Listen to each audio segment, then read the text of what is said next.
یو ډینټل ټیکنیشن په چړو باندې وهل شوې ده او په وینو کې لامبول شوې ده.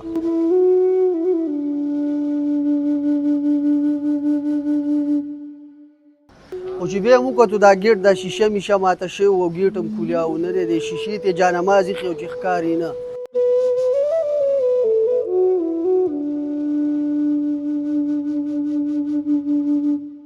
فقیر آباد پولیس له اطلاع ملاویږي چې لطیف آباد کې یو ډینټل کلینیک دی، په هغې کې دننه یو دغه ډینټسه دا چاوالی ده.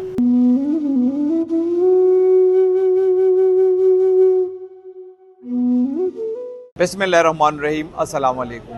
زیم کیسر خان او تاسو ګورئ کرائم کہانی. ګرانو مرګرو، د فقیر آباد تاڼې په حدود کې یو ډینټل ټیکنیشن په چړو باندې وهل شوې ده او په وینو کې لامبول شوې ده. دا اصل حقیقت سو شوی سو او دا ښځه خپل کلینیک ته د شپې نه ولې راغلی وه.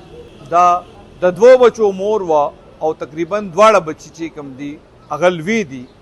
د دې واقعې رپورټ د دې ښځې پلار د خپل زوم یعنی د دې ټیکنیشن د خاوند خلاف کړی دی. دا ډېر تفصیلي رپورټ دی چې د جینۍ پلار سره رپورټ درج کړی دی. هغه تفصیل هم په دې کې شته او ډي اس پي فقیر آباد سره او د وقوعې چې کوم ګواهان دي د هغې سره به خبرې کوو. تفصیلي رپورټ دی، ضروري وګورئ. ګرانو مرګرو، ډي اس پي فقیر آباد عمر خان سره موجود یم. دې نه به پوښتنه کوو چې کوم لطیف آباد کې سهار دا دردناکه واقع کومه شوې ده د لیډي ټیکنیشن سره. دې واقعې تفصیل خو لږ راته ووایئ.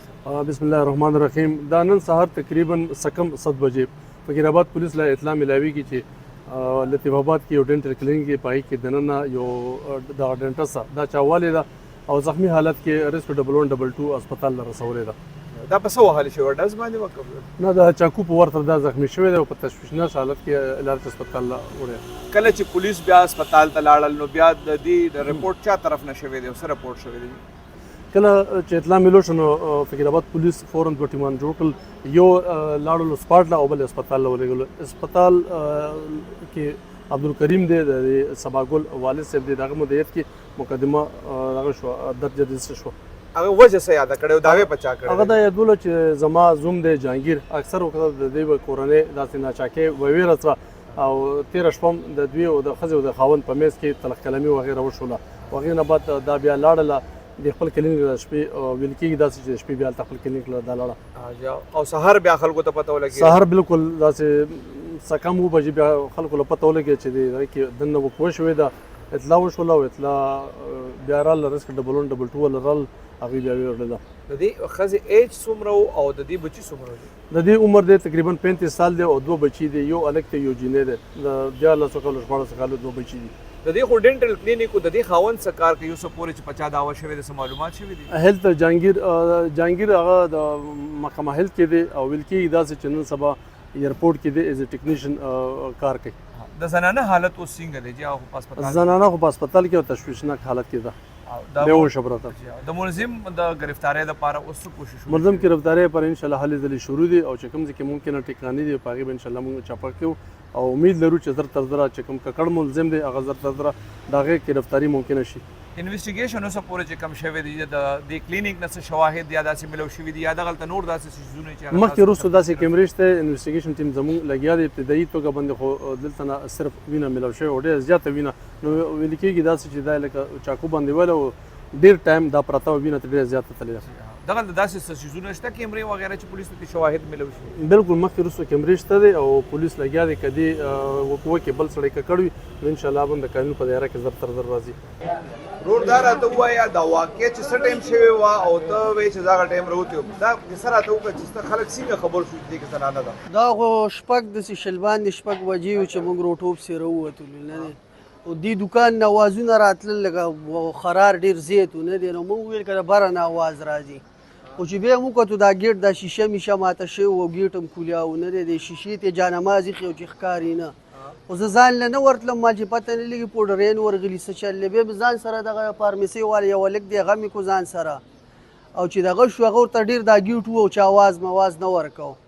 بس هغه ته مې بیا وویل دننه ورځو که چېرته څه چل دی. بس هغه ویډیو شروع کړله، مونږ ویل چې سهار له بیا څه دغه نه جوړېږي مثلا نو هغه ویډیو شروع کړله او ما لیټ ولګو په موبایل باندې دواړه چې وردن نشو نو بس زنانه پرته و په وینو کې نه دی او د هغې بس مخ یې ښکاره کېدو چې زنانه خو نورو ډېرې وینې وي بیا موږ بس بهر را منډه کړه او بارم کسانو ته وویل چې دلته چا زنانه والې ده بیا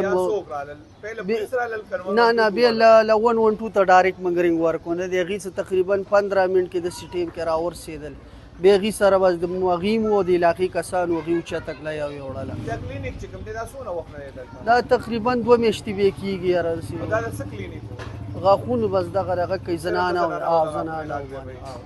ګرانو مرګرو په ټول ملک کې د ښځو خلاف د تشدد او کرائم ریشو مسلسل مخ په بره روانه ده د رپورټس مطابق 5774 کیسز ټول ملک کې رجسٹر شوي دي او دا واقعات 13 میاشتو کې مخې ته راغلي دي د رپورټس تر مخه د کرائم اگینسټ وومن کې د پښتونخوا مردان ضلع په اول نمبر ده او پېښور هم په دویم نمبر راغلی دی او دلته 28 ښځې وژلې شوي دي باقي چې کوم اعداد و شمار بیان شو هغې کې کډنیپینګ وهل ټکول زخمی کول ریپ جنسی هراسانی وغیرہ هم شامل دي یاد دی وی چې کرائم اگینسټ وومن باندې صرف ملکی نه بلکې د عالمی ادارو هم